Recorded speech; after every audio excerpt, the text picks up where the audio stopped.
The Iron Line. They called the planet Virelia, a bronze marble spinning not through days, but across eternities. Tidally locked to its red dwarf sun, one half of the world boiled beneath ceaseless light, the Ember Wastes, while the other half lay entombed in eternal night, the Frozen Shroud. Civilization clung to the narrow band between, where twilight reigned.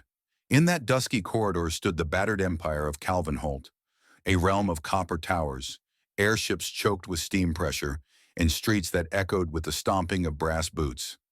At the heart of Calvinholt was a city of war and wonder. Gray steel, smog shrouded its sky, and gears the size of windmills spun in the distance like ancient gods.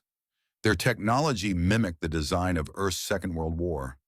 Rifles that hissed with alchemical steam, tanks that ran on ironclad legs, and bombers that roared through the air on flapping wings of articulated brass. And looming always on the jagged horizon was their enemy, the Nyx Dominion, born of the Frozen Shroud. Pale and silent, the Nyx had evolved in the dark, tall humanoids with skin like moonlight and eyes that could see through pitch. Their weapons whispered death, built from cold forges and fueled by cryogenic energy cores.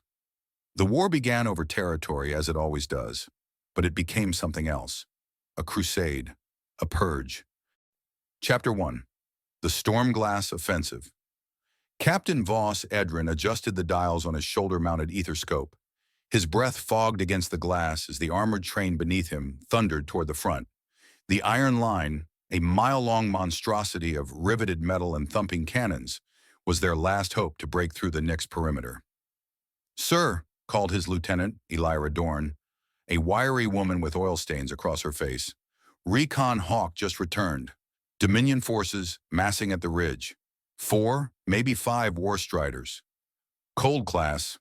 Voss spat over the side. The saliva hissed on the steam pipes. "Of course they are. They know we're coming." They always knew. The Nyx had built a wall of ice machines and frost-limbed giants just beyond the twilight edge. A massive bastion called the Thresh. From there, they launched attacks that turned entire villages into ice sculptures. But now Calvinholt was gambling everything. Its best soldiers, its last tanks, its most powerful steam bomb. The Thorn Core. Chapter 2. The Brink. The battle began beneath a fractured sky, where the red sun's dying light clashed with the first black stars of night. Dirigible squadrons rained fire from above, their bomb bays spitting canisters of burning pitch and rotating shrapnel.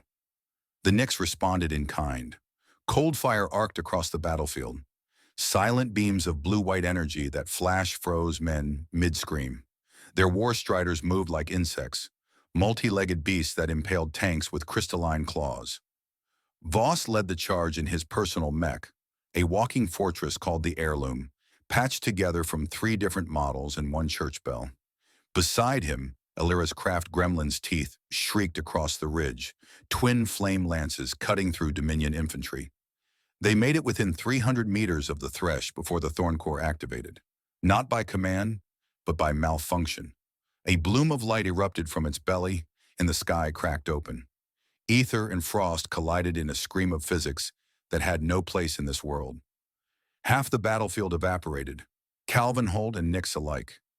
Voss awoke 3 hours later, buried in wreckage. Elira's left arm was gone. Her eyes were ice-blind, but the Thresh was gone. So were thousands of soldiers, and the Iron Line had shattered. Chapter 3. The Edge of Night. In the weeks that followed, Calvinholt dissolved into silence. Without an army, without its best engineers, without the Thorn Core's stabilizer core, the great steam cities began to fail. Gray steel's furnaces cooled. The lights flickered. The last ether coil blinked out with a sound like a sigh. And across the border, in the howling night, the Nyx sent no more troops. A ceasefire born not of diplomacy, but of mutual extinction. Voss, now general only in title, led refugees from the ash-choked cities into the deep twilight, where heat and cold barely fought each other to a draw.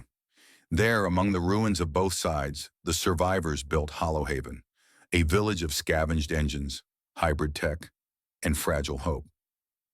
Epilogue. The Clockwork Testament.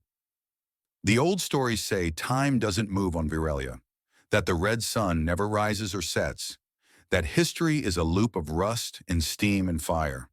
But the children of Hollowhaven knew better. They watched Captain Voss Edrin every night as he wound the old brass chronometer from the heirloom, setting it to tick once for every soul lost in the war. 1,749 ticks, and counting. Each tick was a prayer. Each was a warning. Because if the engines ever roared again, and the frost ever marched again, they would not fight for empires. They would fight for balance. And that, Voss believed, was the only war worth winning.